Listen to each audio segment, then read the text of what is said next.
Practical sailors, I need your help. I was recently at the Miami Boat Show and there were a lot of sailboats. Everything from big cats to little sailing dinghies. But I stumbled across 4 monohulls, brand new boats, 40-ish footers. And I thought, I know some practical sailors that would love a tour of these things. And as I was filming these boats for you guys, it hit me. These boats are very different. The manufacturers made some huge and maybe risky decisions here. I'm not always good with change, but let me know what you guys think of these things.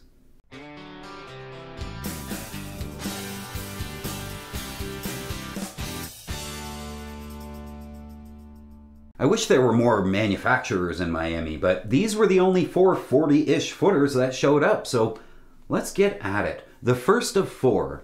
The Beneteau 371. This brand new $300,000 39 footer is 12 feet wide. And of course, the first thing we notice is the twin helm. That'll be a theme today, and I think a theme that we'll see going forward with new boats. But there's something else here. The first big decision, the first change I noticed, there's no backstay on this boat. I had to stop for a second to make sure I was on the right boat. No backstay. It sounds a little familiar from another boat that I remember from 25 years ago. Interesting. Of course, no backstay means tons of room in the cockpit for the twin helms and the fold-down transom. But no backstay also means raked-back spreaders and shrouds. This was designed by Mark Lombard, who makes stuff like this, with chines. So it should sail like a stabbed rat, but raked spreaders means I can't run the boom at 90 degrees, which sometimes I might want to. And if you can't pay the boom out all the way, I stand a better chance at an accidental jibe. Does it come with a preventer? I think I want a preventer. Let me know in the comments what you think about this whole no backstay business. I love the big Harken winches that I can reach from the helm here, and they didn't skimp on the coach top winches either. As we head up, we get stainless handrails and a self-tacking jib, with all the tinted black glass hatches we'd expect on a boat like this. Up front, we get an anchor roller concealed under the bowsprit.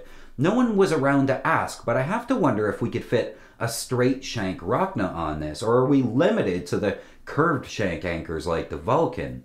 We get a solid vang, and then instead of a traveler, we get this multi-point arrangement. Headed inside, Beneteau put the galley down the starboard wall, which I think is nice if you're entertaining guests, but most people say they wouldn't want to use it at sea. You'd fall down a lot.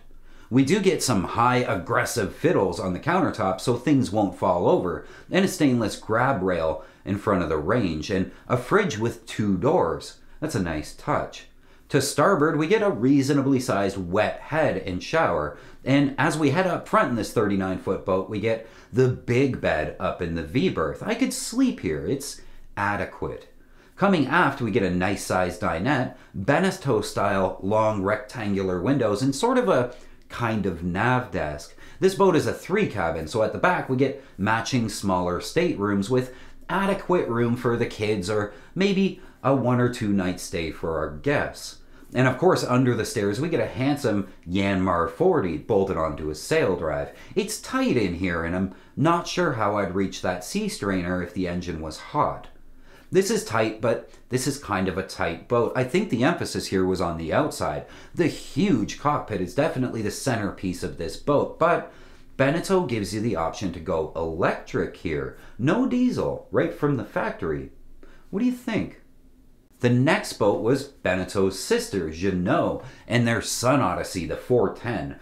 42.5 feet overall with an extra foot of beam, bringing it to over 13. And as Sun Odyssey does, also a twin helm, but this one has a backstay. It's split to either corner, but it's there. This boat has an extremely interesting design feature that you might catch here, but we'll talk about that in a second. This cockpit is massive. I could definitely see some junior exec entertaining his boss and all the higher-ups on here. Wine glasses and shiny shoes. Very classy. Just like her sister, though, Jeanneau gives us big Harkins and easy-to-reach places and very nice finish on all the glasswork. Heading up front, we get the same stainless handrails and a solid vang, with more tinted glass on the hatches. It's all Harkin here too, high-end blocks and tackle, which is what we'd expect on this $450,000 yacht.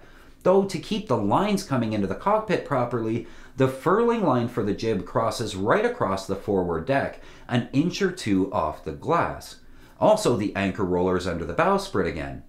Maybe it's okay.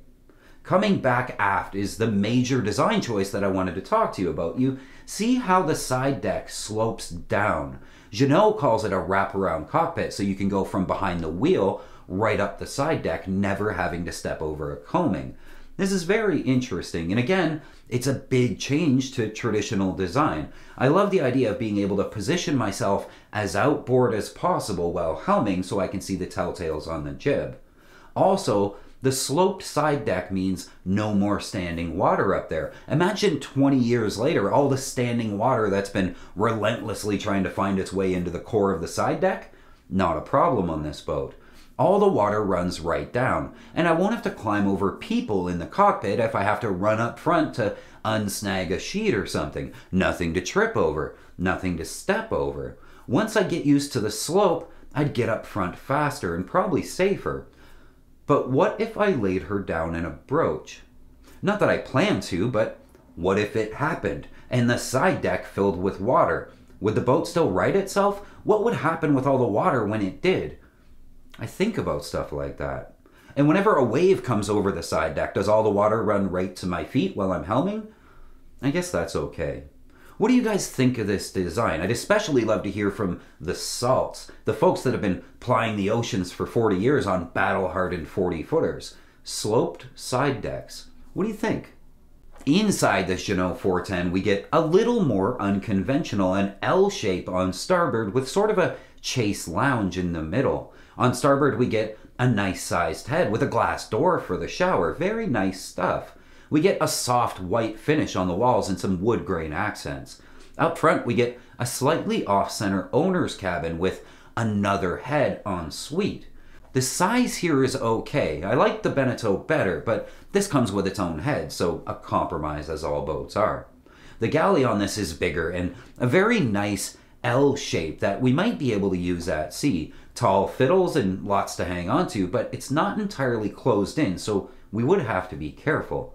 Behind that, we get a nicer nav station with a backrest while we sit there and use it. And then we have twin aft cabins again, a reasonable size for the guests or the kids, and well ventilated with lots of light. And of course, this Jeanneau also sports the mighty Yanmar 40 in a tight box under the stairs. This time the sea strainer is all the way at the back wall. However, we can get at it from a side access panel on this boat. 2 boats to go, but while I have you, please don't forget to subscribe to Practical Sailor, this channel, and hit the little bell so you don't miss anything. And if you found this video helpful, give it a thumbs up if you would. Third boat at the Miami Boat Show, the monumentally wide and expensive Dufour 41. The Benny was just about $300,000. The Jeanneau was $450,000. This 14-foot wide 42-footer shows up on Yacht World at $510,000, a cool $500,000. Fold-down transom and twin helms seem to be all the rage this year, but Dufour separated the swimming space from the cockpit with just a single opening between the two. We get a very spacious cockpit with plenty of room to entertain, and the helms being anchored from the coaming instead of straight down almost seem to float there. It's very modern. Taking note of the bimini framework here, it would be hard to get up onto the side deck at the Dodger as one traditionally would. We're encouraged to get up back here behind the helm. But when we do, we're greeted with a nice clean side deck and line management covers everywhere, stainless steel handrails painted black, and a similar rig to the other boats with a solid vang and self-tacking jib. Lots of tinted hatches here, but another interesting choice in design. No anchor locker. We're hiding the roller under the sprit here again, but the other boats had a hatch to get to the chain. I talked to the broker on this boat and he said we can get to the chain from inside the boat. There's a panel in the master stateroom. How do we wash the chain then? And what's it smell like in that anchor locker after you've anchored a few dozen times and a bunch of slime builds up in there? Also to note here, this furler uses a flat strap style line instead of a standard rope line. It's interesting.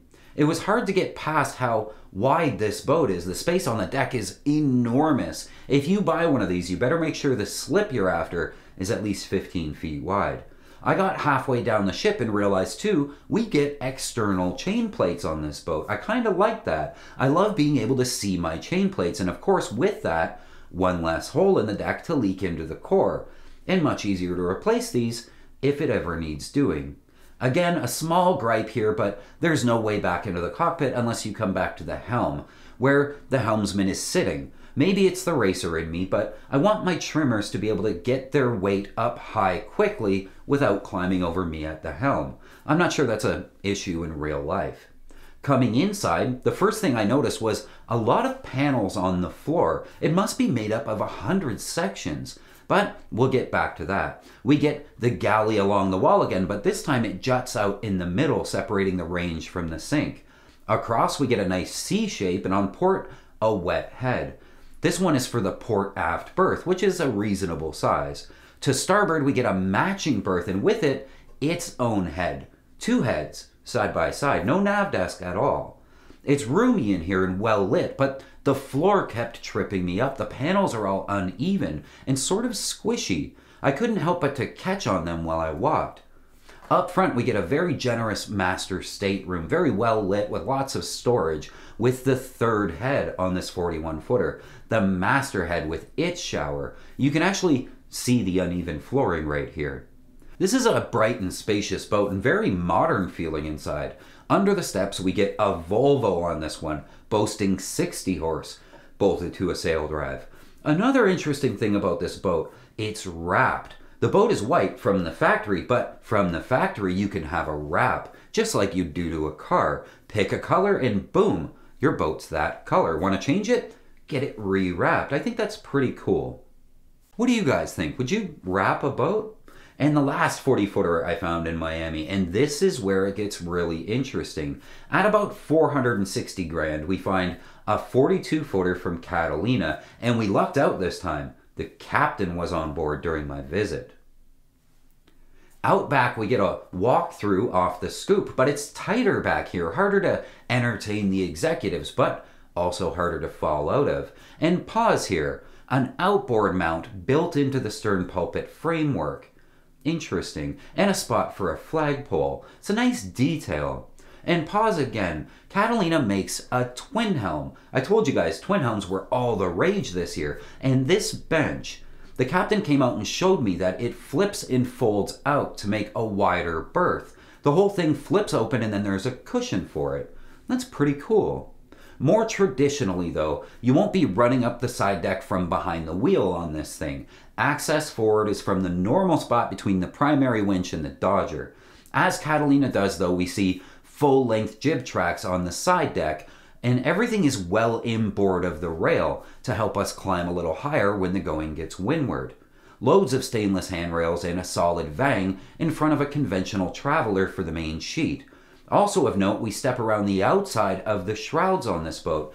Everyone else has them terminate at the rail, but Catalina put the chain plates inboard so the jib can come in tighter. And while that last boat didn't give us an anchor locker, this boat gives us one we could hide in if we had to. With a proud double stainless roller up front, you can definitely fit a straight shank Rockna on, because they did. Coming aft, we get a self-tacking jib track and lots of well-organized line work. That's also a theme this year, well-organized decks. And speaking of, pause here to note this panel on the floor. Instead of line catch bags, all the coach top line work can fall into a pocket in the floor. It's interesting. I can't see any downside to this, and it seems to be a nice feature. Headed inside, it's plush in here. Wood grain everywhere, chunky seat cushions, big port lights. This boat is a split aft as well, with a wet head to port and a traditional galley to starboard. But remember I said the captain was on board. You won't see hardly anywhere else. On both sides. Oh, steering access. You have total access. Can I take a picture? Yeah. You can go all the way back to the steering quadrant and see that board there with the cutout? Yeah. Take a couple of thumb screws, pull that out, and you can sit there in this really large locker with a large door, work on your steering system. Yeah. No kidding. And then here, of course, most of the service items are on this side of the genset. Yeah.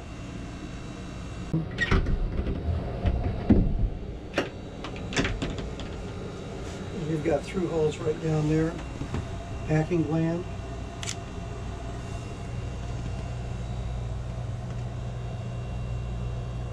Wow. Where are the fuel filters, on the front, in the side? Oh, it gets better. Oh, does it? I'll show you. We have our filters locker and the door to the dipstick, so you don't have to actually undo anything. Right. You simply open up this door. Yeah. You got filters locker, the raw water, Oh, yeah.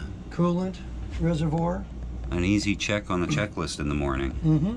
Yeah. And then, to go a step further, you want to check that oil level. Right there's the dipstick. Wow. Smart. And you didn't have to take anything apart. Exactly, yeah. You'd almost end up keeping a little mat right there. Yeah. With a little box with your rag every morning, go check the oil. So they've done this particular model, they really figured out owner maintenance. Yeah, yeah. Most sailors tend to be fairly handy. Yeah, yeah. I find this boat to be very beautiful on the inside. Lots of high-grade woodwork and joinery, and the sole was even everywhere I walked. Up front, we get a fairly plush master cabin with its own head and a separate shower. Back in the saloon, the captain pointed out that Catalina took the time to match up all the wood grain on the cabinetry. Everything flows together in a very soothing way. It feels high-end, but functional. I love doing boat tours for you guys, and sadly, that was it for 40-footers in Miami, but what did you think of them? Did you see anything in these designs you really liked? What did you think of the changes? Twin helms everywhere, sloping side decks, electric engine options, missing backstays, a wrap so your boat can be any color you want it to be. It's pretty wild stuff. I can't wait to hear from you in the comments, and to chat more, jump on our Facebook page. We're pretty active over there. I'll leave a link in the description. Don't forget to like and subscribe. We release videos every Monday and Saturday at 6 a.m. I'll see you guys next time.